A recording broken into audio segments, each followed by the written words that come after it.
मनुष्य वो शरीर जिसे परमपिता परमात्मा ने सर्वश्रेष्ठ, अति उत्तम, सर्वोत्तम बनाया है। वो शरीर जिसमें परमपिता परमात्मा ओम हरि अल्लाह गॉड खुदा रब वाहिगुरु की भक्ति इबादत करके मनुष्य आवागमन से आजाद हो सकता है, जीते जी गम, दुख, दर्द, चिंता, रोग मिटा सकता है और मरणोपरांत आवागमन का चक्कर खत्म कर सकता है। ऐसा शरीर भगवान ने बनाया और ऐसे शरीर में इंसान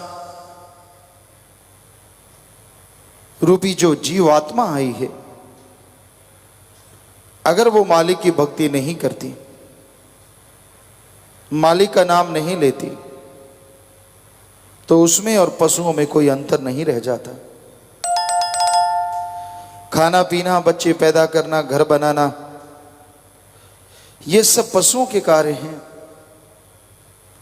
और इंसान भी यही कार्य करता है। इसमें कुछ गलत नहीं, लेकिन गलत तब है जब यो कार्य करना चाहिए वो कार्य इंसान नहीं करता।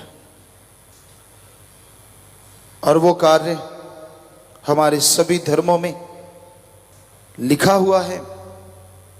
ईश्वर का नाम जपना, प्रभु के नाम का सुमिरन करना।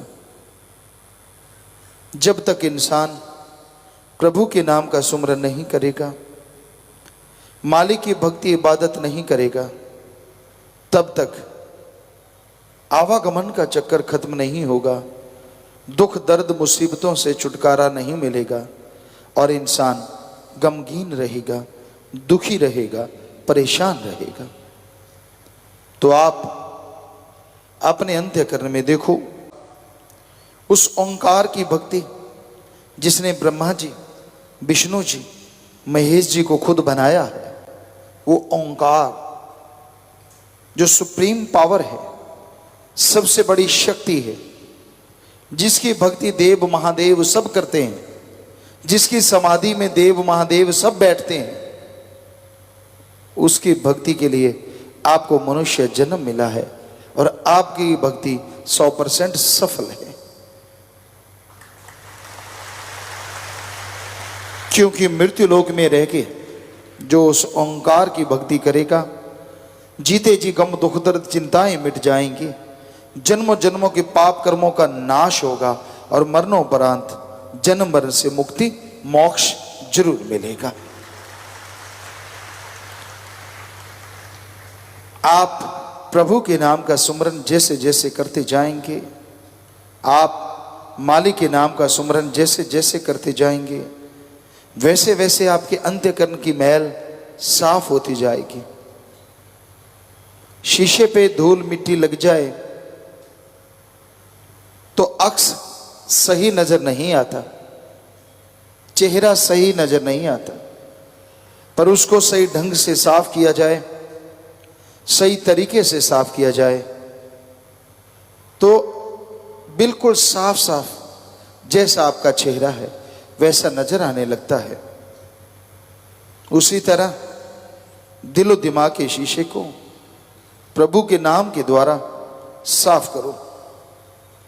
प्रभु के नाम से अगर आप साफ करेंगे, मालिक की भक्ति से अगर साफ करेंगे, तो मालिक का अक्स साफ साफ उभरेगा और उसके नूरानी स्वरूप के दर्शन आप कर पाएंगे। उसके नूरानी स्वरूप के दर्शनों में क्या मिलता है? आपके अंदर बेहिसाब आत्मिक शक्ति मिलेगी, आत्मिक शांति मिलेगी। कोई आपको गालियां भी देगा, उसका असर नहीं होगा, और जो गालियां देता है उसी पे उसका असर होगा और वही दुखी होगा। आपको लेश मात्र भी कोई चिंता, कोई दुख, कोई तकलीफ नहीं आएगी।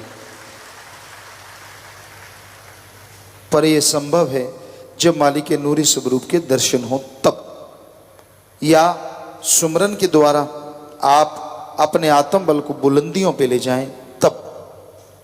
सुमरन कभी ना छोड़ो, लेटे लेटे सही, 2 मिनट सही, 10 मिनट, 15 मिनट, 20 मिनट, जितना आप कर पाओ, सुबह शाम दिन में करते रहो। वो आपके लिए संजीवनी है, जो आपकी मरी हुई आत्मा को जिंदा करती है, जो आत्मा परमात्मा की दूरी को खत्म करती है। और जैसे ही भगवान के दर्शन होते हैं, वो सपने में हो, प्रत्यक्ष में हो, यकीन मानिए उसमें जो परमानंद आता है उसको लिखने बोलने के लिए अल्फाज कम पड़ जाते हैं। तो आपको नाम का सुमरन करना चाहिए, कोई चढ़ावा नहीं देना पड़ता। आप अनमोल नाम बिन मोल के संत पीर फकीरों की सत्संग में से ले सकते हैं। फिर जैसे जैसे जाप करेंगे, जैसे जैसे भक्ति करेंगे, वो अनमोल नाम फलेगा फूलेगा और आपको मालिक की बेइंतहा खुशियों से मिला देगा।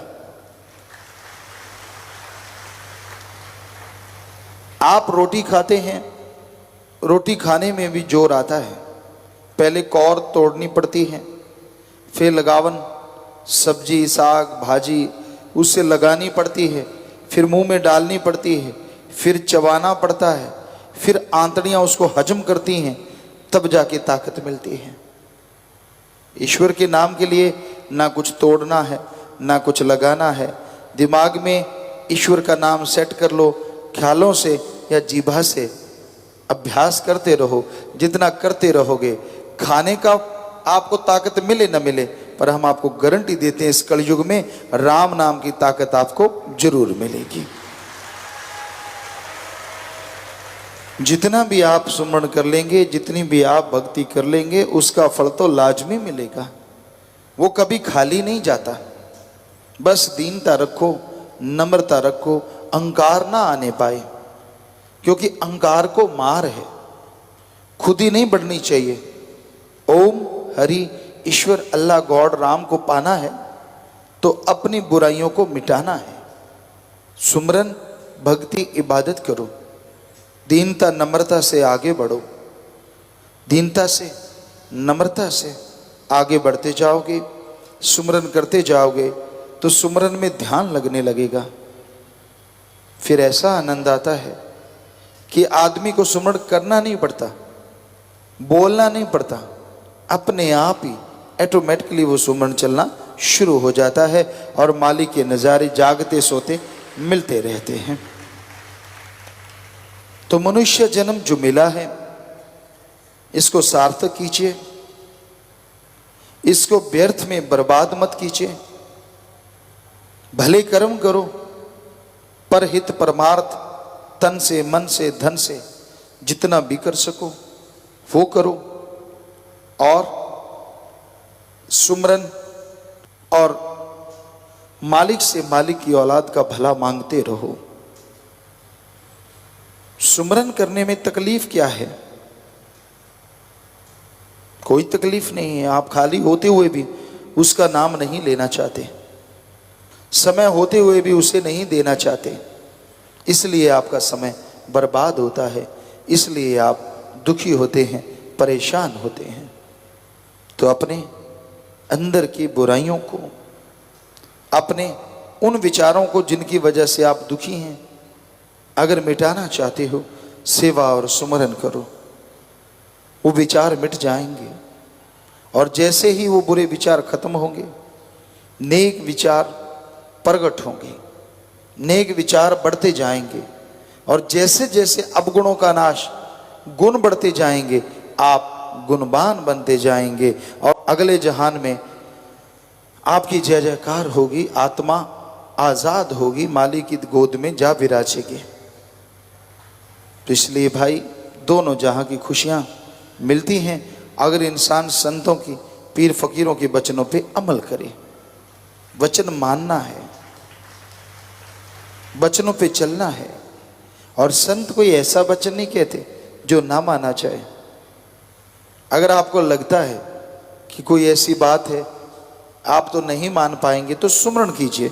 सुमरण आपको आत्मबल देगा, आत्मिक शक्ति देगा, जिसके द्वारा आप सब पीर फकीर के वचनों को मानना शुरू कर देंगे और बहुत सुख में जीवन बिताएंगे, आनंद से जीवन बिताएंगे। आदमी को कभी दुख आता है, कभी सुख आता है, कभी असफल का दुख सताता रहता है। तो असफल जीवन में अगर आप होते हैं, असफलता अगर आपका पीछा नहीं छोड़ती, तो उसके लिए सुमरन कीजिए। क्योंकि अगर आप हिम्मत करते हैं, अगर आप मेहनत करते हैं, तो भगवान जी आपका साथ जरूर देते हैं। तो जो वचन मानते हैं, सुमरन करते हैं, सत्संग सुनते हैं, अमल करते हैं, उन्हीं के अंदर हिम्मत बढ़ती है, उन्हीं के अंदर आत्मबल बढ़ता है, और वही दोनों जहां की खुशियों के हकदार बनते हैं और उनकी कुलों का भी उद्धार हो जाता है। तो इसलिए भाई, चलते बैठ के लेट के काम धंधा करते जितना कर सको सुमरन करो, मालिक से मालिक को मांगो और मालिक से मालिक की रियाय प्रजा के लिए भला मांगो, ताकि मालिक आपको बेइंतहा खुशियां बख्शें, आपके तमाम गम दुख दर्द चिंताओं को दूर कर दें और मालिक की खुशियों से माला माल कर दें। मनुष्य आया और जिस काम लिए आया वो सारे का सारा भुला दिया, दिन रात मारो मार करने में लगा है। संत, अवतार, पैगंबर, धर्म कभी ये नहीं कहते कि आप कमाओ ना, आपके औलाद है, माँ बाप है, परिवार है, आपके ऊपर जिम्मेवारी है, तो आप जिम्मेदार हैं घर के, कमाई करो, खूब मेहनत करो, आलस्य ना करो, पर किसी का हक मार के ना खाओ, और कमाई के साथ साथ राम नाम गाओ, ताकि थोड़ी कमाई भी आए उसमें बेइंतहा बरकत मालिक डाल दे। बरकत तो, लाभ तो उसने डालना है, वो चाहे तो एक को अरब बना दे और अरब को एक, ये उसके खेल हैं और ये हकीकत है। तो भाई, वायदा किया जो गर्भ में, मालिक के गर्भ में जो वायदा किया था उसे ना भुलाना, कि इंसान माया का यार, मन का गुलाम बना बैठा है। राम नाम धन इकट्ठा कर ले, अगर पीछे पछताना नहीं, कि सुमन करो, मत पड़ो किसी के लंपट भाषणों में। भाषणबाजी लोगों को बहुत आती है। अच्छा आदमी पढ़ा लिखा है, अच्छी मेमोरी पावर है, सुनता रहता है, नेचुरली याद हो जाता है और लोगों को सुनाता, तो लोग कहते हैं यार इसको भी इतना ज्ञान आता है। ज्ञान तो तब मजा आएगा ना जब कसबटी पे खरा उतरना पड़ा, तब पता चलता है ज्ञान है वाकई। ऐसा देखने में आता है, बड़ी हंसी भी आती है कि यार कमाल है, आज इंसान की जुबान बस यही रह गई, जरा सी बात के लिए चक्के छूट जाते हैं, और कहा सब कुछ कुर्बान कर बार तेरा, पर परम सुना है कोठी नु हथ न लाई। जो कोठी की बात आती है ना, ये भाई मंज कहना आसान है, बनना आसान काम नहीं है, बहुत मुश्किल है, बहुत मुश्किल। सुमन करो, तन मन धन से दीन दुखियों की मदद करो, जितनी करोगे हजारों गुना बढ़ के मालिक आपकी झोलियां रहमो करम से भरते जाएंगे। पर चलो आपकी मर्जी मत करो, राम नाम तो जपो, खोखे तो ना करो, ऐसे ना किया करो। एक भोला इंसान था, बात में बात ख्याल में आ गई, उसको पता नहीं था राइफल क्या चीज होती है। एक शिकारी ने राइफल पकड़ा दी और उसमें कारतूस वगैरह डाल दिए, कहने लगा चला भाई। अब कहता कैसे चलाऊं, बूढ़ा बाड़ा था, ऐसे सामने कर लिया। हकीकत है ये 12 बोर बंदूक ने देखा नहीं। तो कहता जी उसने जैसे चलाई, और पटाखा तो पड़ना था, और सामने जो पक्षी बैठा था वो भी मरना था, फाफ्ता जो था वो मर गया, और वो खुद भी गिर गया, बंदूक भी गिर गई, क्यों पटाखा ही इतना बड़ा। कहता यार ये क्या हुआ। कहता वो देख तूने निशाना मारा, वो जी मर गया। उसने कहता खुलेगा कैसे, उसने खोला, कारतूस बाहर निकल आया, निकलना ही था, खाली खोखा तो कहता यार को गिद्ध धमकन वाले मर गई, पण होइया था विची पे। सो कहने का मतलब कि बस अकेली धमक से ही बात तो कोई ली ही नहीं, मालिक ने परीक्षा तो कोई लेता ही नहीं, धमक से ही फ्यूज उड़ रहे हैं। बड़ी हैरानी होती है, बड़ी हैरानी। बड़े बड़े महापुरुषों के, बड़े बड़े भक्त कहलाने वालों के दीन ईमान माया बन गई, मन बन गया। बहुत ਧੰਨ ਧੰਨ ਸਤਿਗੁਰੂ ਤੇਰਾ ਹੀ ਆਸਰਾ। ਗੁਰੂ ਜੀ ਦੀ ਪਿਆਰੀ ਸੰਗਤ ਨੂੰ ਨਿਵੇਦਨ ਕੀਤਾ ਜਾਂਦਾ ਹੈ ਕਿ ਹਰ ਰੋਜ਼ ਸਤਸੰਗ ਸੁਣਨ ਦੇ ਲਈ ਸਾਡੇ ਚੈਨਲ ਡੇਰਾ ਸੱਚਾ ਸੌਦਾ ਨੂੰ ਸਬਸਕ੍ਰਾਈਬ ਕਰ ਲੈਣਾ ਜੀ।